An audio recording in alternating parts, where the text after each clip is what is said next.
Hello दोस्तों, आज हम लोग देखेंगे जो एनसीईआरटी बुक की नाइन्थ की है साइंस। नाइन्थ की जो साइंस है उसका शॉर्ट नोट्स। तो जैसे इसमें जो है पहले पेज में दिया है पदार्थ। पदार्थ जो है पदार्थ का है जो एक यह द्रव्यमान, इसमें कुछ द्रव्यमान होता है, यह इसका आयतन भी होता है और यह स्थान घेरती है। इससे अधिक कुछ नहीं होता है, स्थान घेरती है। पदार्थ जो है स्थान घेरता है, इसमें द्रव्यमान होता है और कुछ आयतन भी होता है। जैसे आपको एक मोबाइल का चार्जर है, यह स्थान घेर रहा है और यहाँ पे इसको हटा दें। एक कलम स्थान घेर रही है, एक कलम कुछ भारी भी होगी।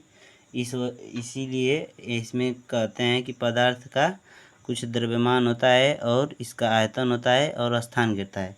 जो पहले के दार्शनिक थे, जो पूर्वज लोग थे, वो पदार्थ को 5 भागों में बांटे हैं।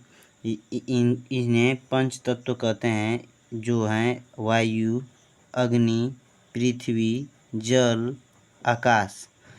इनको पंच तत्व कहा जाता है। पदार्थ जो हैं मुख्यतः जो इस समय के वैज्ञानिक लोग हैं उनके अनुसार पदार्थ को 2 भागों में वर्गीकृत किया गया है, जो है भौतिक गुण और रासायनिक गुण। तो पहले भौतिक गुण को देखते हैं। भौतिक गुण में जो है भौतिक गुण जो है पदार्थ कणों से बने होते हैं। भौतिक गुण में पदार्थ जो है कणों से बने होते हैं। पदार्थ जो है छोटे छोटे कणों से बने होते हैं। पदार्थ जो है छोटे छोटे कणों से बने होते हैं। कण कितने छोटे हो सकते हैं? तो एक पदार्थ के कण जो हैं इतने छोटे हो सकते हैं कि हम इनकी तुलना नहीं कर सकते, इनको आँखों से नहीं देख सकते। और पदार्थ के अन्य गुण जो होते हैं, कुछ अन्य गुण भी होते हैं पदार्थ के। तो पदार्थ के बीच रिक्त स्थान होता है। पदार्थ के कण गति करते हैं। तापमान देने पर गतिज इनमें गति होती है और इनकी गतिज ऊर्जा बढ़ जाती है। जो 2 पदार्थों का स्वतः मिलना विसरण कहलाता है। पदार्थ में 2 पदार्थों का मिलना, स्वतः मिलना विसरण कहलाता है। जैसे स्वतः ही मिल जाते हैं, जैसे ऑक्सीजन गैस का गैस में मिलना, गैस प्लस गैस जो है, जैसे O2 प्लस O2 N2, ये सब गैसें जो होती हैं आपस में मिल जाती हैं, इनको आपस में मिलना विसरण कहते हैं। जो कण आपस में एक दूसरे को, ये जो पदार्थ के कण जो होते हैं आपस में एक दूसरे को आकर्षित करते हैं।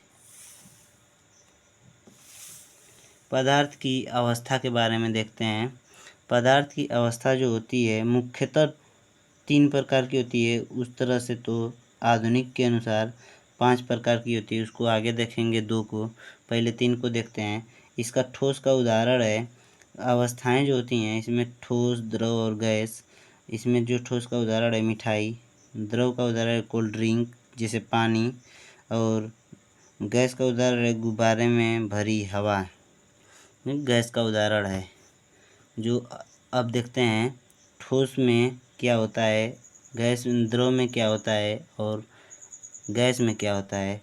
तो ठोस में जो होता है आकार, ठोस का आकार निश्चित होता है, आयतन भी स्थिर होता है और इसमें नगण्य संपीड्यता होती है, मतलब इसको दबाया नहीं जा सकता। जैसे आपको उदाहरण देते हैं कि यह एक ठोस है, जैसे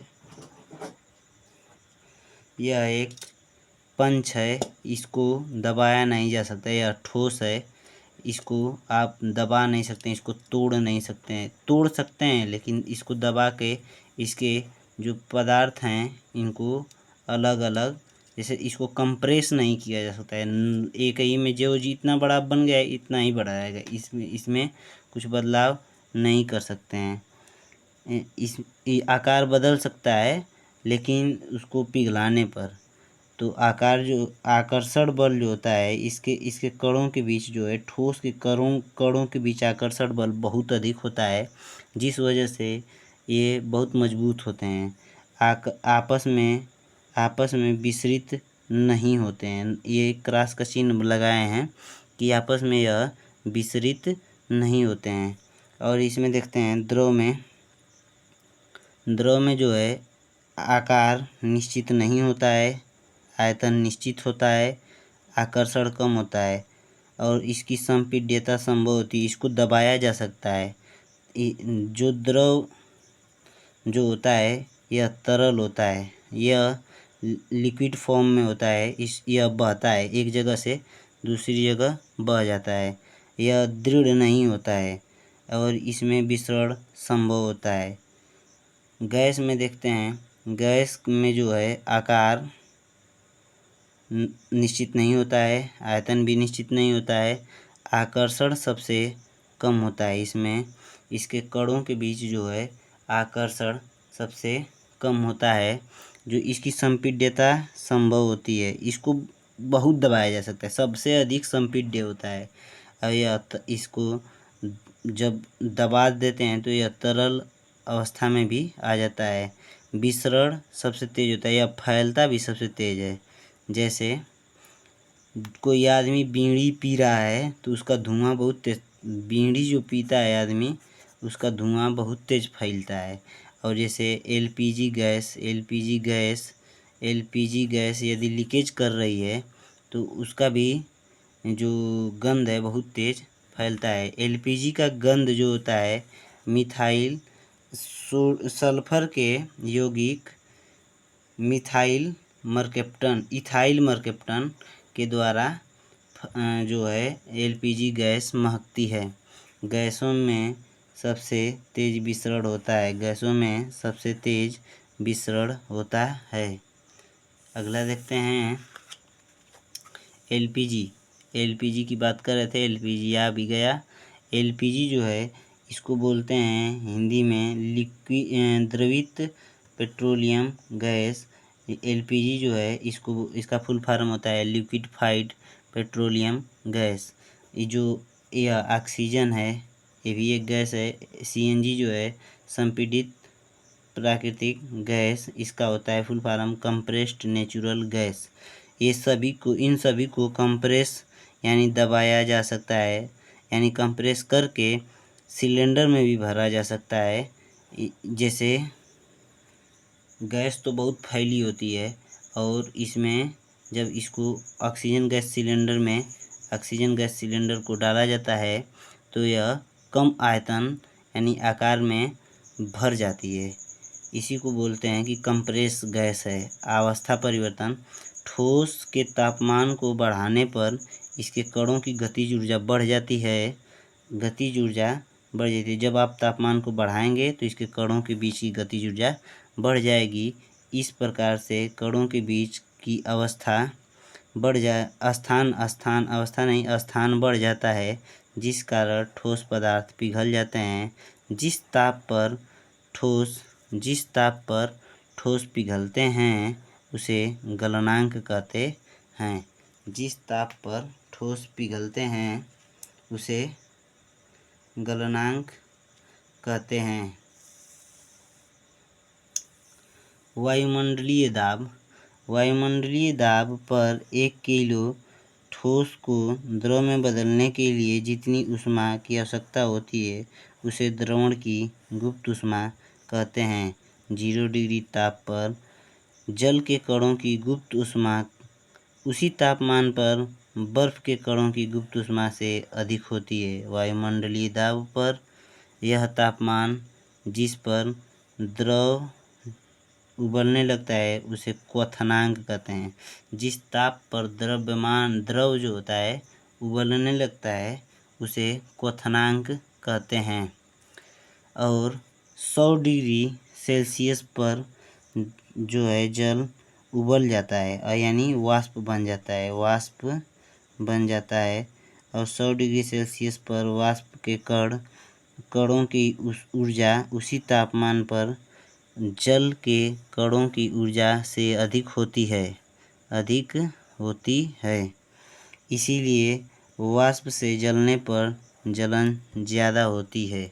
इसीलिए जो होता है, जब वाष्प के कणों की ऊर्जा जो है उसी तापमान पर जब अधिक होगी, तो जब आप जलेंगे वाष्प से तो जलन ज़्यादा होती है। आगे देखते हैं, गर्म करने पर अवस्था बदल जाती है। किसी भी ठोस को गर्म करेंगे तो ठोस से द्रव बनेगा और द्रव को गर्म करेंगे तो द्रव से गैस बन जाएगा। लेकिन कुछ ऐसे पदार्थ होते हैं जो ठोस से सीधे गैस बन जाते हैं, जैसे कपूर, अमोनियम क्लोराइड, नेफ्थलीन। यहाँ पर जो है द्रव, ठोस, गैस। यदि ठोस जो है द्रव बन रहा है तो संगलन क्रिया होगी, और द्रव यदि ठोस बन रहा है तो जमना। यदि द्रव जब गैस बन रहा है तो वाष्पीकरण, और जब गैस जो है द्रव बन रहा है तो संघनन। यानी जब ठोस सीधे गैस बनेगा तो ऊर्ध्वपातन, और जब गैस सीधे ठोस बनेगा तो निक्षेपण कहते हैं। जैसे आप किसी भी ठोस को गर्म करेंगे तो द्रव बन जाएगा, द्रव को गर्म करेंगे तो गैस बन जाएगा। गैस को सीधे ठोस में बदलने के लिए निक्षेपण होता है, और यह चीज़ कपूर में पाई जाती है, ये वाली। आगे देखते हैं, द्रव जैसे पदार्थों पर दाब का प्रभाव। दाब बढ़ेगा और ताप कम होने पर गैस द्रव में बदल जाती है। किसी भी गैस का दाब यदि ज़्यादा कर दिया जाए और उसके ताप को कम कर दिया जाए तो वह गैस द्रव अवस्था को धारण कर लेती है। 1 ATM बराबर होता है 1.01 × 10⁵ पास्कल। पास्कल जो होता है दाब का मात्रक होता है। पास्कल जो है दाब का मात्रक। वाष्पीकरण को देखते हैं। वाष्पीकरण जो है क्वथनांक से कम तापमान पर द्रव के वाष्प में परिवर्तन होने की इस प्रक्रिया को वाष्पीकरण कहते हैं। क्वथनांक से कम यानी जिस तापमान पर ये गैस बनता है, जल उस तापमान से कम तापमान पर द्रव के वाष्प में, जैसे मतलब कोई द्रव है अपने क्वथनांक तापमान से कम ही तापमान पर उड़ जाए, जैसे पानी है उसको 100 डिग्री सेल्सियस पर आप गर्म करेंगे तब उड़ेगा। लेकिन ये कह रहा है कि वाष्पीकरण वह चीज़ होती है जो 100 डिग्री से कम में रहेगा तभी उड़ जाएगा, यानी 75 पे ही रहेगा तो उड़ जाएगा। जैसे इसको वाष्पीकरण कहते हैं। जैसे गर्मी के दिनों में कपड़ा सुखाते हैं तो वहाँ पर तो 100 डिग्री होगा नहीं, अगर 100 डिग्री रहेगा तो जल जाएगा कपड़ा, इसलिए वहाँ पर वाष्पीकरण होता है, जल का वाष्पीकरण होता है। तो जल के वाष्पीकरण जो होता है, वाष्पीकरण दर निम्नलिखित पर निर्भर करती है। तो यदि सतह का क्षेत्रफल बढ़ जाए, जैसे आप मान लीजिए कि साड़ी को आप धो रहे हैं तो उसका क्षेत्रफल जब अधिक गर्मी के दिन में जल्दी सुखाना है तो बहुत ज़्यादा फैला देंगे तो जल्दी से सूख जाएगा। यानी जब आप सतह के क्षेत्रफल को बढ़ाएंगे तो इसका वाष्पीकरण की दर तेज़ हो जाएगी। यदि तापमान को तेज़ करेंगे, जब ज़्यादा धूप रहेगी तो भी वाष्पीकरण की दर तेज़ हो जाएगी। जब आर्द्रता में कमी रहेगी, यानी वायु में नमी, आर्द्रता में कमी का मतलब वायु में नमी, जब वायु में नमी कम रहेगी तो वाष्पीकरण की दर वायु में नमी जब कम रहेगी तो वाष्पीकरण की दर कम होगी। और यदि वायु में जो नमी है यदि कम रहेगी तो वाष्पीकरण की दर जो है ज़्यादा हो जाएगी। जब नमी कम रहेगी तो जल्दी से सूखेगा ना, ये उल्टा लिखा गया है, तो इसके लिए मैं माफ़ी चाहता हूँ। आगे देखते हैं। वायु की गति को यदि तेज कर दिया जाए तो वाष्पीकरण की दर भी तेज हो जाती है। वाष्पीकरण की दर भी तेज हो जाती है। वायु की गति जो है गति जब बढ़ेगी तो वाष्पीकरण ज़्यादा होगा, यानी तेज हो जाएगा। आगे देखते हैं तो इसमें जो है एसीटोन जो है, जब अपने जो नेल पॉलिश महिलाएं लगाती हैं इस पर, जो हाथ पर ऐसे ऐसे रंग देती हैं लोग, इसको छुड़ाने के लिए एसीटोन का प्रयोग करते हैं। एसीटोन जब हथेली पर गिर जाता है ना तो आसपास के क्षेत्र से ऊर्जा को ग्रहण कर लेता है। ऊर्जा को ग्रहण कर लेने की वजह से, जिस वजह से हथेली में शीतलता महसूस होती है और जैसे लगता है कि बहुत ठंडा लग रहा है। अरे आप लोग कभी कभी ईथर उथर का प्रयोग किए होंगे, थीनर, ईथर नहीं थीनर, जैसे पेंट उंट छुड़ाने के लिए हाथ में लग गया पेंट, आप छुड़ा रहे हैं, थीनर लगा रहे हैं तो वहाँ पे ठंडा महसूस होता है। तो वही आसपास की जो है ऊर्जा को ग्रहण कर लेता है थीनर। जो हम कह रहे थे कि चौथी और पाँचवीं अवस्था है, तो चौथी अवस्था में पदार्थ के कण आयनीकृत होते हैं, आयनीकृत गैस के रूप में होते हैं।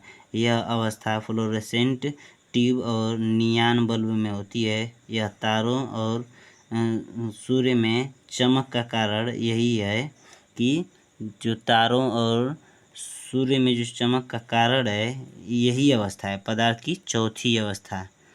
इसको प्लाज्मा अवस्था भी कहते हैं। इस चौथी अवस्था को प्लाज्मा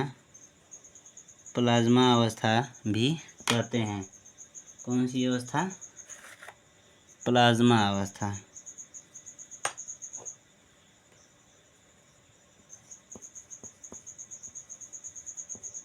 प्लाज्मा अवस्था भी कहते हैं। इस अवस्था को प्लाज्मा अवस्था भी कहते हैं। और जो पाँचवीं अवस्था है इसको अपने देश के चंद्रशेखर बोस जो थे, उन्होंने 1920 में कल्पना बस की थी और इसी कल्पना को लेकर आइंस्टाइन ने भविष्यवाणी कर दी और नाम दे दिया बोस आइंस्टाइन कंडेंसेट। इस अवस्था को अभी प्राप्त नहीं किया जा सकता है संपूर्ण रूप से, लेकिन इसकी कल्पना हो चुकी है कि ये ऐसा है। तो अब अगला चैप्टर अगले दिन देखेंगे दोस्तों। यदि वीडियो आप लोग को पसंद आई हो तो लाइक और शेयर करें, साथ ही साथ बेल आइकन को दबा के जो है घंटा उंटा दबा दें यार, इसको बोलते हैं, हम बोल नहीं पाते हैं ज़्यादा। और आप लोगों से यही गुजारिश है कि आप लोग सब्सक्राइब करें, जिस वजह से आप लोगों को छोटी छोटी वीडियो के माध्यम से ज़्यादा ज्ञान मिले। यह एनसीईआरटी का पहला चैप्टर था और अगला चैप्टर अगले दिन आप लोगों को वीडियो के माध्यम से उपलब्ध करा दिया जाएगा। धन्यवाद दोस्तों।